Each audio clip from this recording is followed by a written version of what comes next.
I've sold tea outside Haverstone Palace for 19 years. I've seen a man propose on one knee in the rain and get told no. I've seen a pickpocket cry when a guardsman just looked at him. But I've never seen a grown soldier put his hand on a wall to stay standing, not because of a bomb, not because of a threat. Because of a ring on a 9-year-old girl's finger. Let me tell it properly. My van sits on the corner of Fenwick Row and the Palace Wall, where the Kingdom of Ostvane keeps its front door. Same spot since I was 31. My name's Wheeze. The tea's decent, the coffee's honest, and I know the sound of every engine that comes down that street before I see it. That morning was a Thursday in late September. Cold enough for gloves, warm enough that nobody wore them. There'd been rain overnight, so the pavement had that dark, clean smell, and the pigeons were being idiots about the puddles. Tourists were 3 deep at the railings already, phones up, waiting for the changing at 11. Somebody's tour guide was doing the joke about the guards not blinking. Same joke, every day, 19 years.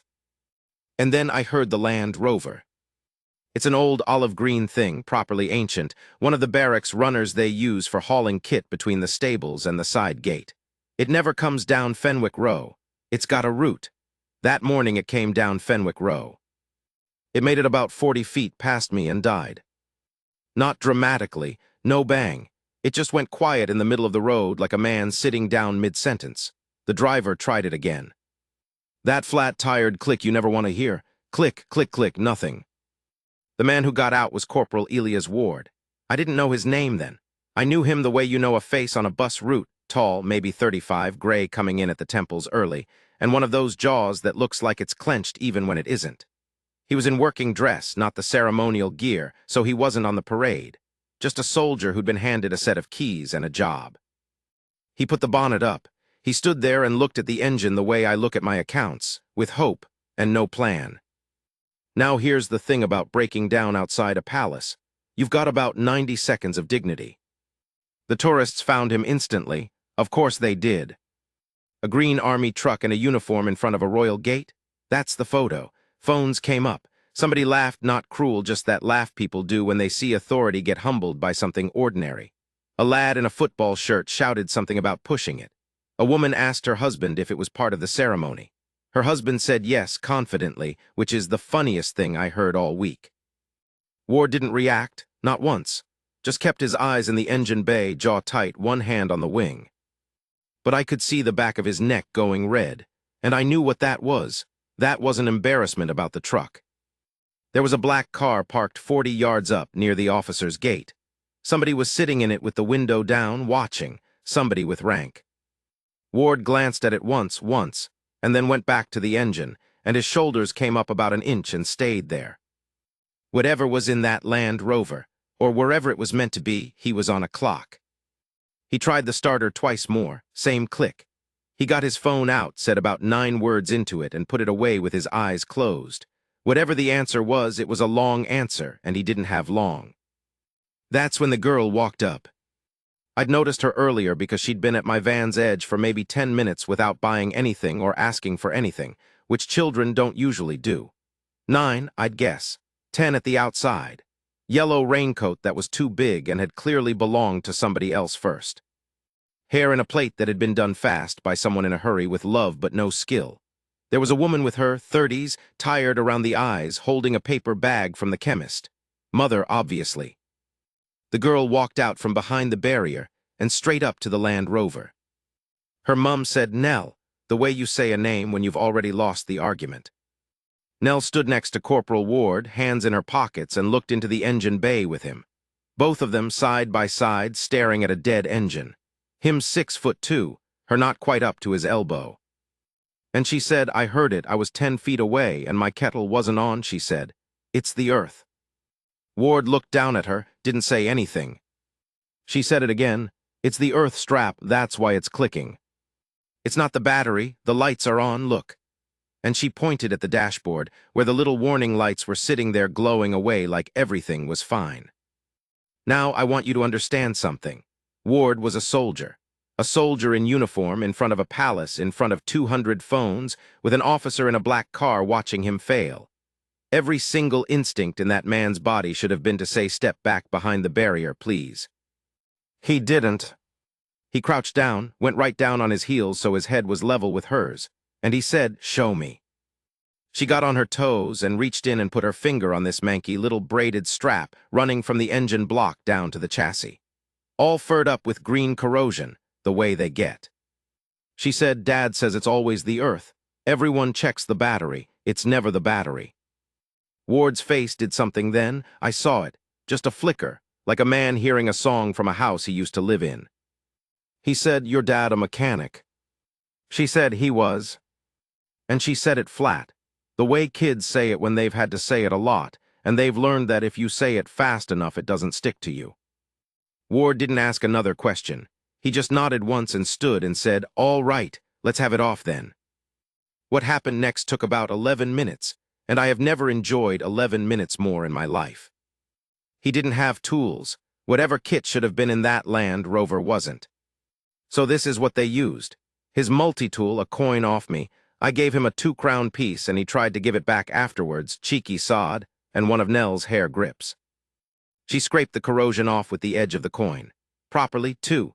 Little firm strokes turning the strap as she went, and she blew the green dust off in between, and every so often she'd wipe her hands on that yellow raincoat and her mother would make a small noise and not say anything.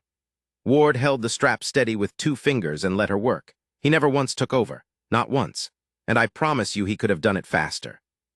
He asked her at one point, "How do you know all this?" She said, "Dad's book." Book? He wrote everything down. When something broke, he'd write what it actually was, not what it looked like. She kept scraping. He said the truck always tells you, people just don't listen. Ward went quiet. She got the strap clean down to bright metal. He bent the hair grip into a little tension thing, and they got the bolt bit and cleaned the face of it. And then he tightened it back down, and it must have been 3 turns further than it had been, which tells you how loose it was. Somebody hadn't done their job. Somebody was going to hear about that later, I expect. Then Nell stepped back, wiped her hands, and said, "I swear on my mother," she said, "try it."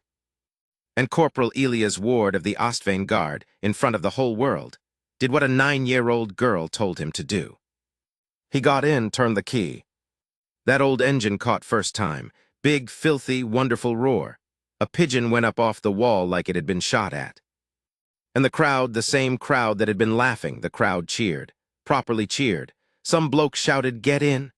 100 phones, all recording, and the tour guide had completely given up and was clapping over his head. Nell just stood there with her hands in her pockets, going a bit pink, doing that thing kids do where they're delighted and pretending they're not. Ward got out of the cab. He was smiling, first time I'd seen it, and he came round the front with his hand out to shake hers, all formal, like she was a visiting general. And she took her hand out of her pocket to shake his. And that's when he saw the ring. It was on her middle finger because her fingers were too small for it anywhere else, and even then it was too big, so it had been wrapped underneath with about 6 turns of black electrical tape to make it fit. A man's ring. Plain steel, no shine left on it at all, with a small enamel crest on the face that was mostly chipped away. What was left of it was dark red and dark green. Corporal Ward stopped. Stopped. His hand was still out, he just stopped. He looked at that ring for what felt like a very long time. Long enough that Nell's smile went uncertain, and she started to pull her hand back, and her mum stepped forward off the curb. And Ward said, in a voice that had gone completely strange, "Where did you get that?" The mother said, quick and hard, "It's her father's." "It's hers." He didn't look at her, he was still looking at the ring, and he said, "I know it's hers." Then he said a name, not loudly. He said, "Coyle." The mother's paper bag hit the pavement. Little bottle rolled out towards my van, and I stopped it with my foot, and I did not move otherwise, because I have never in 19 years wanted so badly to not be noticed. She said, "How do you know that name?" Ward took his own hand and pulled his sleeve back, and there was a chain round his wrist, tucked under the cuff where nobody's meant to have anything. On it there was a ring. Same ring. Steel, chipped enamel, dark red and dark green. Only his had the crest almost whole. 9 of those rings were ever made. He told us that afterwards. 9 men, 1 vehicle, one very bad night on a road none of us have heard of, in a place the news called something else. 6 of them came home. He said, and he had to stop halfway through and start again, which I will remember till I'm dead, he said. He got me out. Your husband got me out of the cab. He went back for the driver, and I told him not to, and he went anyway.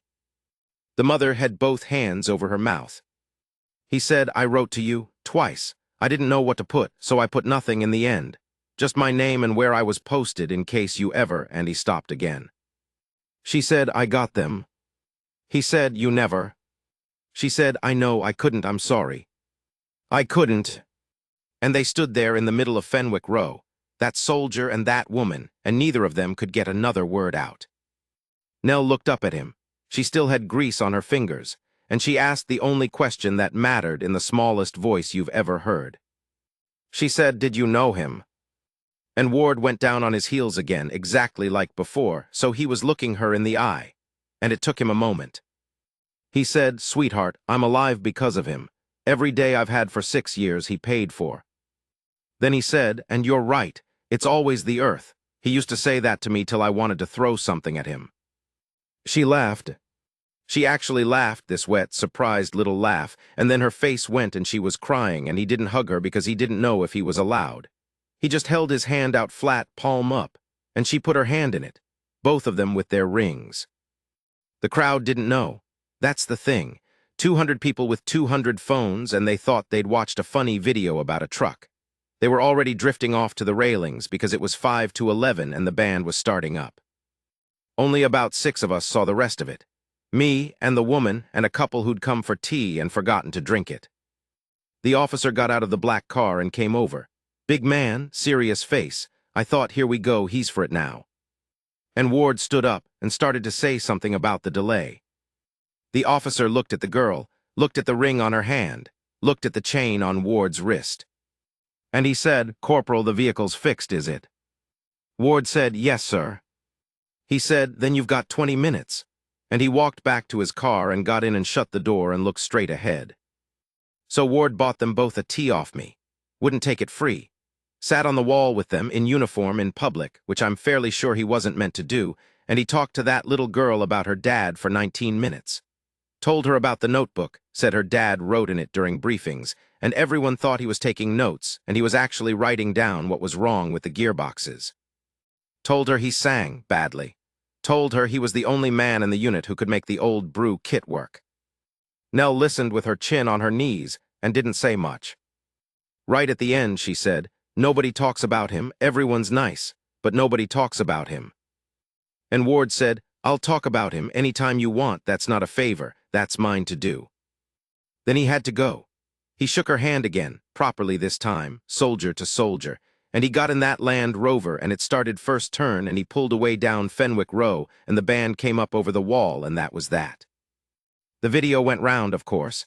Millions of views. Little girl fixes Royal Guard's truck. Everyone loved it. Big laugh, cheeky kid, good sports soldier. Not one of those millions of people knew what they were actually looking at.